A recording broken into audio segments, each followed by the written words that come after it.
दोस्तों फिरौन मिस्र का एक बादशाह था। वो इस धरती पर अब तक का सबसे शैतान डिक्टेटर था।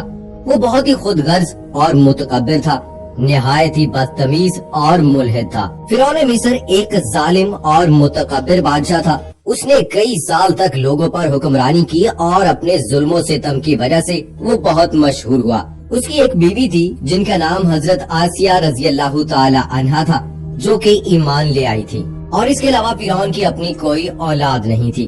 उस जमाने के लोगों से अपने आप को एक खुदा की तरह मनवाने और उसकी पूजा करने पर मजबूर कर दिया करता था। मिस्रियों का ख्याल था कि फिरौन देवताओं और इंसानों की दुनिया के बीच का रास्ता है।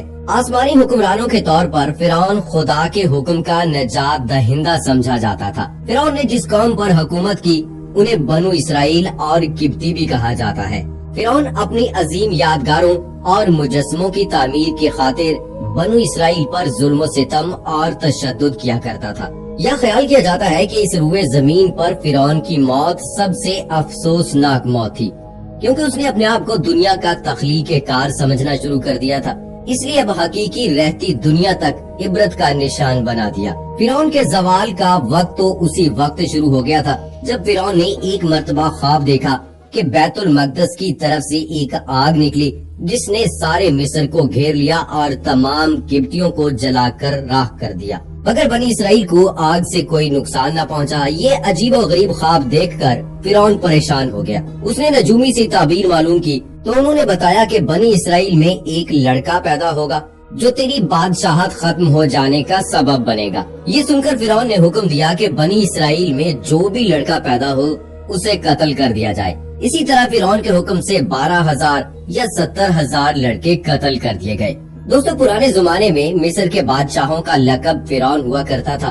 इसी तरह रूम के बादशाहों का कैसर, फारसी यानी ईरान के बादशाहों का लकब किसरा था, यमन के बादशाहों का लकब तूबा, तुर्क बादशाहों का खाकान और हबशा के बादशाहों का लकब नजाशी था। मिस्र के जितने भी बादशाह गुजरे हैं इन सब में हजरत मूसा अलैहिस्सलाम के दौर का फिरौन सबसे ज्यादा बद अखलाक, सख्त दिल और जालिम था। फिरौन के नाम के हवाले से अगर बात की जाए तो इसमें इख्तलाफ पाया जाता है। कुछ के करीब वलीद मसब बिन रियान था और कुछ के करीब है कि मनफताह बिन रमेसेस सानी उसका नाम था।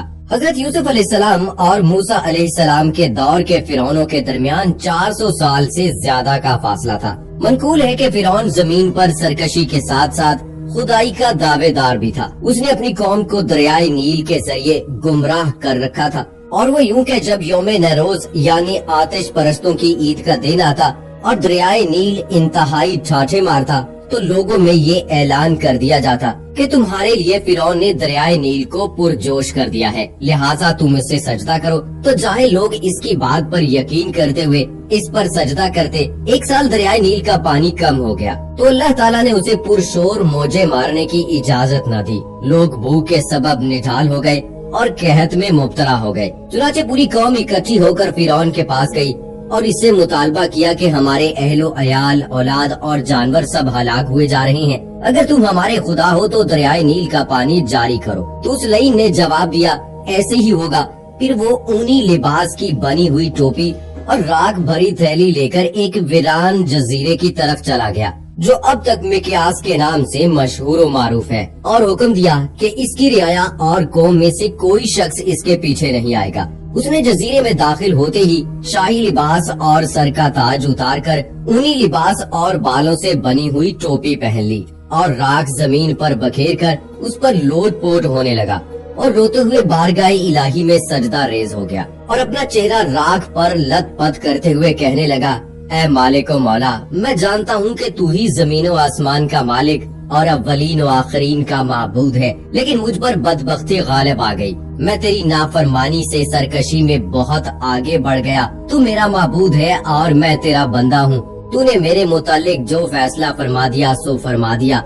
मौला अब मुझे मेरी कौम में जलीलो रुस्वा न कर और तू ही सबसे बढ़कर करम फरमाने वाला है। दोस्तों अभी फिरौन की बात पूरी न हुई थी कि अल्लाह ताला ने उसी वक्त दरियाए नील को जारी होने का हुक्म दे दिया और दरिया से फरमाया कि जहाँ तक फिरौन जाए वो भी इसके साथ साथ चले। चुनाचे फिरौन अपनी कौम में इसी हालत में जा रहा था कि दरिया का पानी इसके दामन को तर करते हुए साथ साथ जा रहा था और लोग अपनी आस्तीनों को پانی اور کیچڑ میں ڈبو کر خوشی سے ایک دوسرے کو مار رہے تھے۔ اس وقت سے اب تک مصر میں خوشی منانے کا یہی طریقہ رائج ہے اور اہل مصر اس سے یوم نیروز یعنی دریائے نیل کی طغیانی کا دن کہتے ہیں۔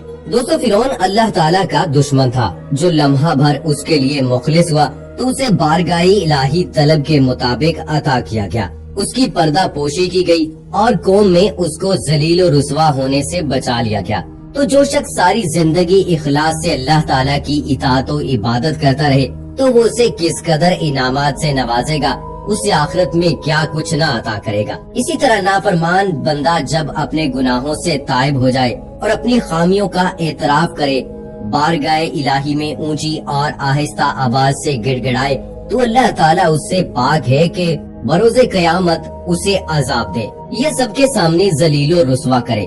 اتنا کچھ ہونے کے باوجود بھی فرعون پر بدبختی غالب آ گئی اور وہ اسی طرح خدائی کا دعوے دار بنا رہا۔ دوستو اگر فرعون کے محل کے حوالے سے بات کی جائے تو کہتے ہیں کہ فرعون نے اپنے وزیر حامان کو محل بنانے کا حکم دیا تو حامان نے اینٹوں کے پکانے اور چونا تیار کرنے کا کام شروع کر دیا اور ہر وہ چیز جس سے عمارت تیار کرنے کے لیے ضرورت پڑتی ہے اس کا انتظام کیا اور ساری دنیا کے کاریگر اکٹھے کیے گئے۔ کہتے ہیں کہ لیبر کے علاوہ صرف کاریگروں کی تعداد 50,000 تھی۔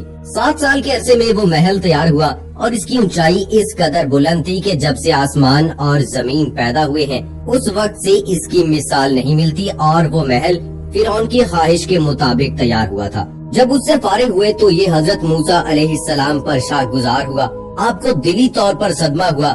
بس اللہ تعالیٰ نے حضرت موسیٰ علیہ السلام کی طرف وحی بھیجی کہ اس کو ترک کر دو، اس کے بارے میں مت سوچو کیونکہ میں اسے ایک لمحے میں برباد کر دوں گا۔ فرعون اور اس کے خاص لوگ محل پر چڑھ کر آسمان کی طرف تیر پھینکنے لگے۔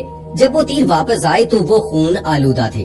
یہ دیکھ کر فرعون اور اس کے حواری کہنے لگے، تحقیق ہم نے موسیٰ علیہ السلام کے رب کو قتل کر دیا، نعوذ باللہ۔ تو اللہ تعالیٰ نے جبرائیل علیہ السلام کو حکم دیا تو انہوں نے اپنے پر مار کر اس کے 3 ٹکڑے کر دیے۔ ان میں سے ایک ٹکڑا سمندر میں گرا، ایک ٹکڑا ہندوستان میں اور ایک ٹکڑا مغرب میں گرا۔ دوستو ایک روایت میں یہ بھی آیا ہے کہ ان ٹکڑوں میں سے ایک ٹکڑا قوم فرعون پر گرا تھا، جس سے 10 لاکھ فرعونی لوگ ہلاک ہو گئے تھے۔ اور یہ بھی روایت ہے کہ جو لوگ اس محل کو بنانے میں شریک تھے ان میں سے ہر ایک ڈوب کر یا جل کر یا کسی آفت سے تباہ ہوا، اور اللہ تعالیٰ نے فرعون کا محل صبح سویرے یعنی طلوع فجر اور طلوع آفتاب کے درمیانی وقت میں تباہ کر دیا۔ جب فرعون نے دیکھا اور اپنے کام کا باطل ہونا معلوم ہوا تو اس نے حضرت موسیٰ علیہ السلام سے جنگ شروع کر دی۔ پھر اللہ تعالیٰ نے ان کو معجزوں سے آزمایا، اور وہ یہ ہیں عصائے کلیمی، ید بیضا، طوفان، ٹڈی، جوئیں، مینڈک، خون، صورتوں کا بدل جانا اور دریا کا پھٹ جانا۔ دوستو فرعون کے محل کے متعلق یہ بھی ہے کہ فرعون نے خدائی کے دعوے سے پہلے محل بنوایا تھا اور اس کے باہری دروازے پر بسم اللہ الرحمن الرحیم لکھوایا تھا۔ جب اس نے خدائی کا دعویٰ کیا اور حضرت موسیٰ علیہ السلام نے اس کو اللہ تعالیٰ پر ایمان لانے کی دعوت دی تو فرعون نے سرکشی کی۔ حضرت موسیٰ علیہ السلام نے اللہ تعالیٰ کی بارگاہ میں عرض کیا، اے اللہ، میں بار بار اسے تیری طرف بلاتا ہوں لیکن یہ سرکشی سے باز نہیں آتا، مجھے تو اس میں بھلائی کے آثار نظر نہیں آتے۔ اللہ تعالیٰ نے فرمایا، اے موسیٰ، تم اسے ہلاک کر دینا چاہتے ہو، تم اس کے کفر کو دیکھ رہے ہو اور میں اپنا نام دیکھ رہا ہوں جو اس نے اپنے دروازے پر لکھوا رکھا ہے۔